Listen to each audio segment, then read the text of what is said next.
Indian premier league আইপিএলে match নম্বর 11 যেখানে মোকাবেলা করবে রয়্যাল চ্যালেঞ্জার্স ব্যাঙ্গালোর, তারা লড়বে চেন্নাই সুপার কিংসের সাথে। ম্যাচটা অনুষ্ঠিত হবে সেই 5ই এপ্রিল বাংলাদেশ সময় রাত্র 8টাতে। ম্যাচটা অনুষ্ঠিত হবে চিন্নাস্বামী স্টেডিয়াম ব্যাঙ্গালোরেতে। ম্যাচের কমপ্লিট অ্যানালাইসিস করবো, তবে তার আগে বলে নিচ্ছি যারা এখন আমাদের ইউটিউব চ্যানেল সাবস্ক্রাইব করেনি, চ্যানেল সাবস্ক্রাইব করবে, ভিডিওতে লাইক করবে, আর পুরো ভিডিওটা কিন্তু না টেনে দেখতে হবে। গুরুত্বপূর্ণ যেটা বিষয় সেটা হচ্ছে পয়েন্ট টেবিল, যেখানে ব্যাঙ্গালোর মাত্র একটা ম্যাচ খেলেছে, একটাই জিতেছে এবং সেই ম্যাচটা তারা জয়লাভ করেছে সানরাইজার্স হায়দ্রাবাদের সাথে। সেই ম্যাচটা তারা 201 রান টার্গেট ছিল, 201 চেস করেছে এবং খুব কম্প্রিহেন্সিভলি চেস করেছে, যেটা তাদেরকে এক্সট্রা কনফিডেন্স দেবে। এবং সেই ম্যাচটা তারা খেলেছিল কিন্তু সেই নিজেদের মাঠেই চিন্নাস্বামীতে, এবং এই ম্যাচটাও তারা খেলছে চিন্নাস্বামীতে।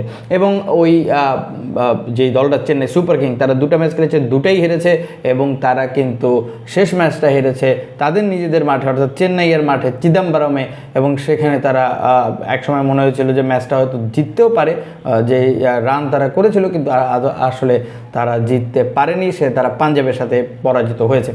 এবার আমি যদি একটু দুই দলের হেড টু হেড বলি, শেষ 10 ম্যাচের ভিতরে 4টাতে জিতেছে ব্যাঙ্গালোর, 6টাতে জিতেছে চেন্নাই, এবং সর্বশেষ 3টা ম্যাচে কিন্তু পাঞ্জাব ব্যাঙ্গালোর জয়লাভ করেছে। এবং গত বছরে 2বার দেখা হয়েছে, 2বারই কিন্তু ব্যাঙ্গালোর জয়লাভ করেছে। অর্থাৎ ব্যাঙ্গালোর কিন্তু রিসেন্ট চেন্নাইয়ের সাথে পারফরমেন্স কিন্তু ভালো।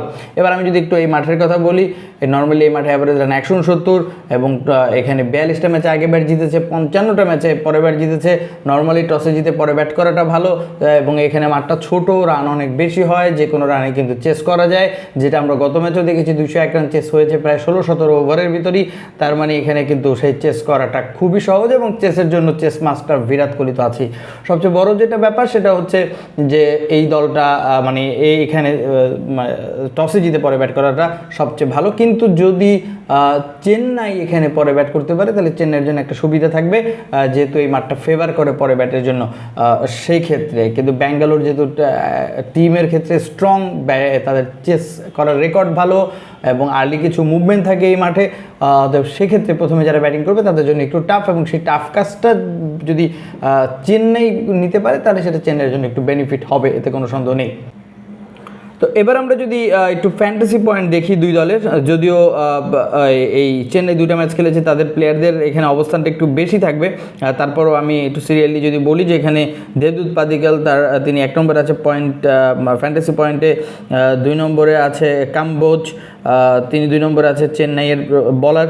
এছাড়াও বিরাট কোহলি 3 নম্বরে, মাত্র লাস্ট ম্যাচে আয়ুষ মাত্রা লাস্ট ম্যাচে দুর্দান্ত ব্যাটিং করেছেন, তিনি আছেন চেন্নাইয়ের। এবং 5 নম্বরে হচ্ছে সরফরাজ খান, তিনিও লাস্ট ম্যাচে মোটামুটি ভালো ব্যাটিং করেছেন। তো এখানে যদি আপনি দেখেন তাহলে 2জন প্লেয়ার পাবেন বেঙ্গালুরুর, এবং চেন্নাইয়ের 3জন প্লেয়ার পাবেন। কিন্তু মাথায় রাখতে হবে যে বেঙ্গালুরু মাত্র একটা ম্যাচ খেলেছে, সে কারণে ফ্যান্টাসি পয়েন্টে চেন্নাইয়ের প্লেয়ার এখানে বেশি থাকবে। আমি যদি একটু রানের ক্ষেত্রে আসি, রানের ক্ষেত্রে 1 নম্বরে আয়ুষ মেত্রা, তিনি 2 ম্যাচে 73 করেছেন। কিন্তু আপনি যদি বিরাট কোহলিকে দেখেন 1 ম্যাচে 69 করেছে 2 নম্বরে। তবে এই যে বললাম একটা ম্যাচ বেশি খেলার কারণে এখানে এই চেন্নাইয়ের প্লেয়ার এখানেও বেশি থাকবে। দেবদূত পাদিক্কাল তিনি লাস্ট ম্যাচে দুর্দান্ত ব্যাটিং করেছেন অনডাউনে নেমে। এছাড়াও শিবম দুবে আছে এবং সরফরাজ খান। এখানেও আপনি যদি চেন্নাই দেখেন, চেন্নাইয়ের পাবেন 3জন এবং ব্যাঙ্গালোরের কিন্তু 2জন। এই হচ্ছে বিষয়। এবং উইকেটের দিক থেকে যদি আসি, সে কাম্বোজ 4টা উইকেট পেয়েছেন 2 ম্যাচে, জ্যাকব ডাফি 3টে উইকেট পেয়েছেন ব্যাঙ্গালুরু হয়ে, এবং জ্যাকব ডাফি লাস্ট ম্যাচে দুর্দান্ত বল করেছেন, একেবারে পারফেক্ট বোলিং যে জিনিসটা বোঝায় সেটা তিনি কিন্তু করেছেন। সেই 2 ট্রাভার্স হেড কিংবা অভিষেক শর্মার উইকেটটা শুরুতে জ্যাকব ডাফি তিনি নিয়েছেন। এবং ব্যাঙ্গালুরুর এই বছরেরও যে সমস্যাটা যে বোলিং ডিপার্টমেন্টে, সেটা কিন্তু জ্যাকব ডাফি অনেকটাই নতুন বলে খুব কার্যকরী হবে। এছাড়াও তাদের রোমারিও শেফার্ড আছেন, 3টে উইকেট পেয়েছেন। এছাড়াও ম্যাট হেনরি, চেন্নাইয়ের একমাত্র ম্যাট হেনরি ভালো বোলিং করেছেন, লাস্ট ম্যাচে যদি কিছু রান দিয়েছেন। এবং ভুবনেশ্বর কুমার আরসিবির হয়ে যথেষ্ট এক্সপিরিয়েন্স বলার, এবং তিনিও একটা উইকেট পেয়েছেন। এখানেও যদি বোলিং অ্যাপে দেখেন, একটা ম্যাচ খেলেও আরসিবির 3টা প্লেয়ার, মানে ব্যাঙ্গালোরের 3টা বলার কিন্তু এখানে আছে, এবং চেন্নাইয়ের 2টা বলার আছে, কিন্তু তারা 2টা করে ম্যাচ খেলেছে। তো এখানে আবার বোলিং ডিপার্টমেন্টটা ব্যাঙ্গালোরের জন্য ভালো।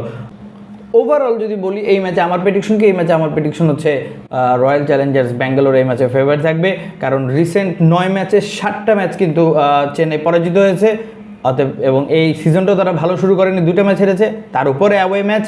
এবং ব্যাঙ্গালোর তারা কিন্তু রিসেন্ট 7 ম্যাচের ভিতরে 5টাতে জয়লাভ করেছে এই চিন্নাস্বামীতে এবং আইপিএলে। আমার কাছে মনে হয় এই ম্যাচে ব্যাঙ্গালোর ফেভারিট থাকবে। আপনার মতামত আপনি কমেন্টে জানাতে পারেন। চেন্নাইয়ের যদি কিছু সম্ভাবনা থাকে সেটা পরে ব্যাটিং করে সম্ভাবনা থাকবে, আদারওয়াইজ ব্যাঙ্গালোর ফেভারিট।